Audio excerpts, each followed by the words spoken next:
Hey everybody, it's Dina Rico with the Creativity Cave, and look at this gorgeous card. I love how much this is just so pretty, and it turned out so wonderful, and I can't wait to show you how really simple and easy it is to put together. So I am using the stamp set Floral Statements. It is from our annual catalog. There's just 2 stamps in there, but they pack a punch. They're so pretty. And I'm going to take and stamp this on the Wood Textures DSP. This is that beautiful wood paper. This is kind of one of the whitewash type patterns.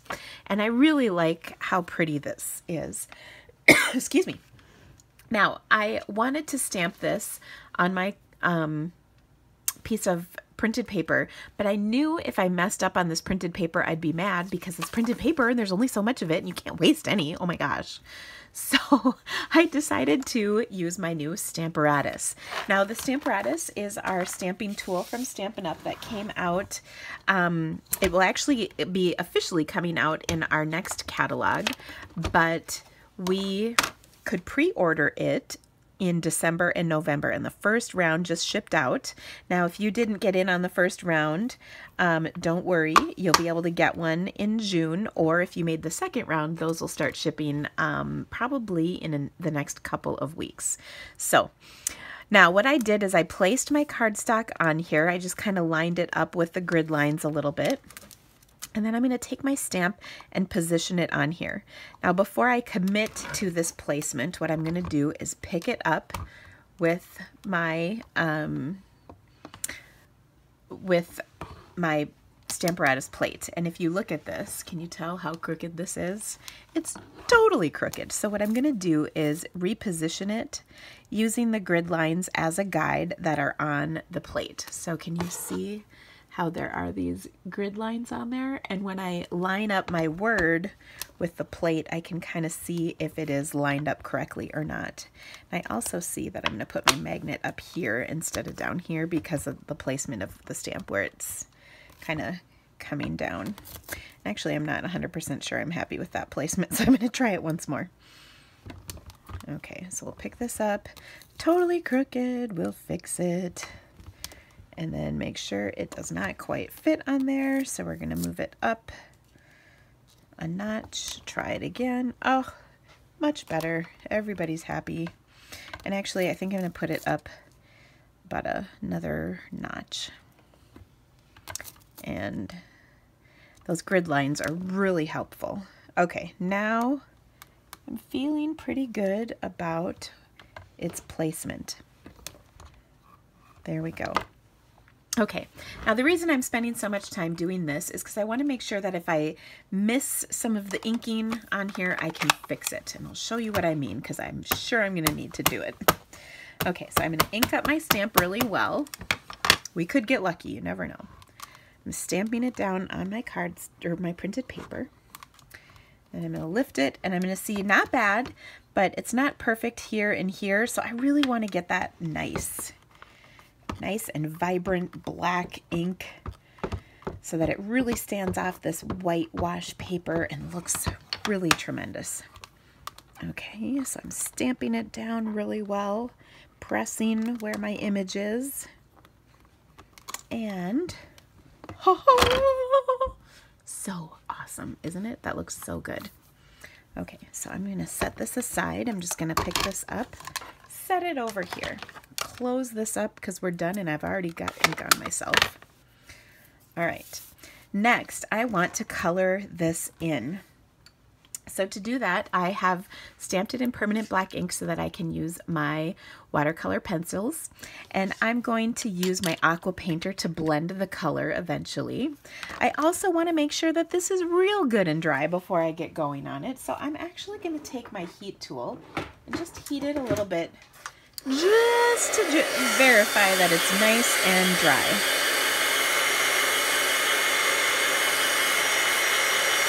Because it would be a big fat bummer if I smeared the ink from it not drying all the way.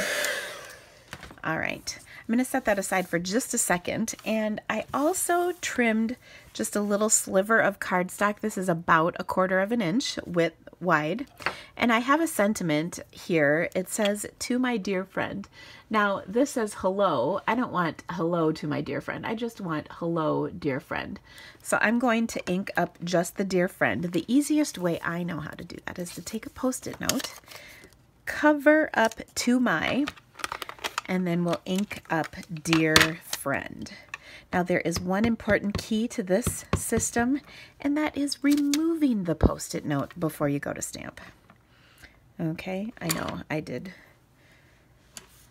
And I'm going to just place that right here, and boom, look at that. Dear friend, kind of awesome, isn't it? I'll take my triple banner punch and just punch the ends of that to get my cute little banner, because I think that looks cute. I also think it helps if you trim off that excess. It's just a little easier to fit in here and get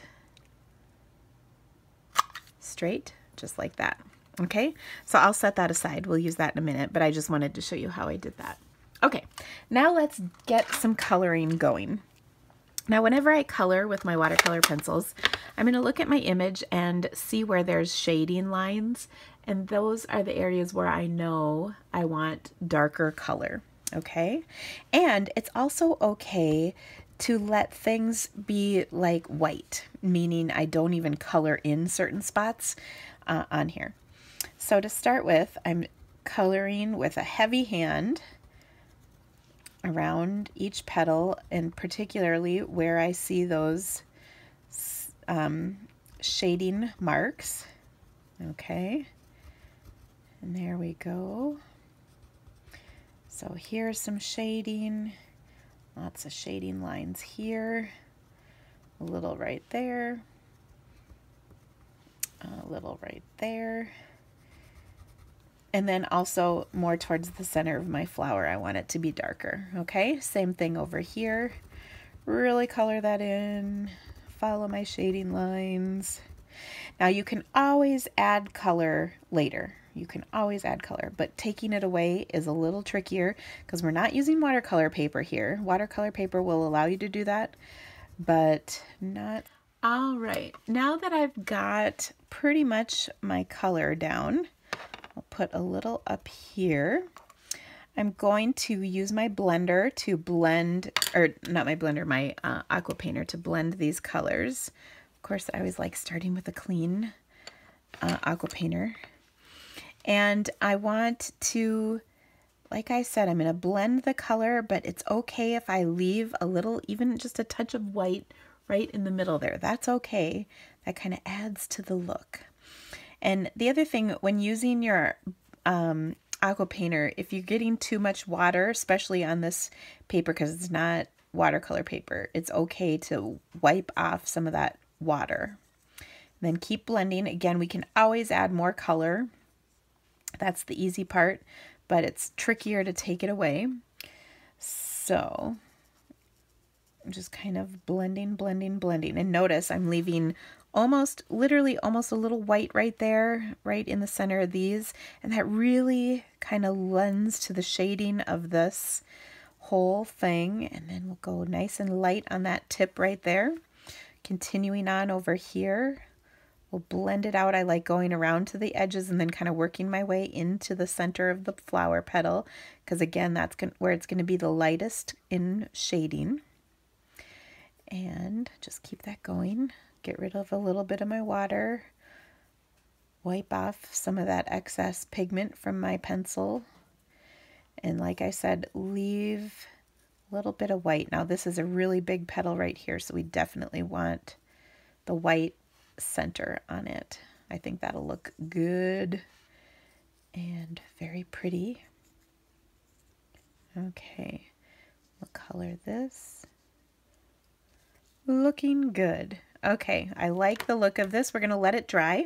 Then we're going to switch over to our old olive color for the leaves. Same thing, we're coloring hard where there's shading and softer where there isn't.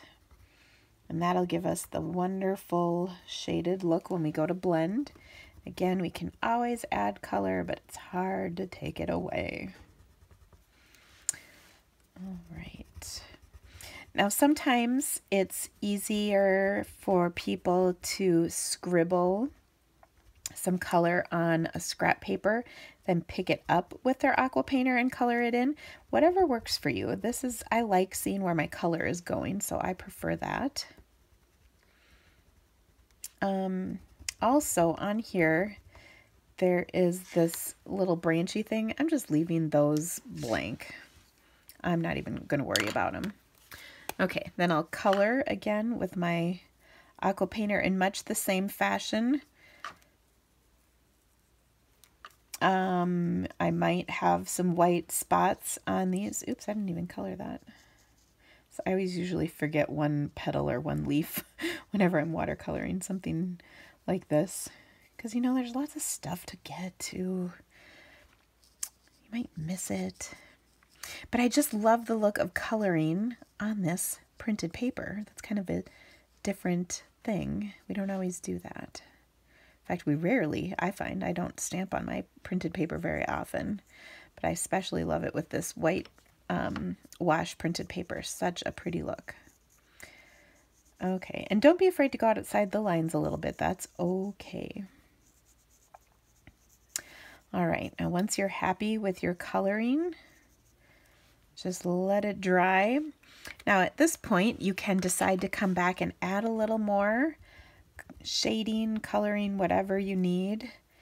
If you want to highlight some areas. Sometimes I just leave the pencil. I don't blend it the second time because it might give you a little extra dark shading in that area, and that's just fine.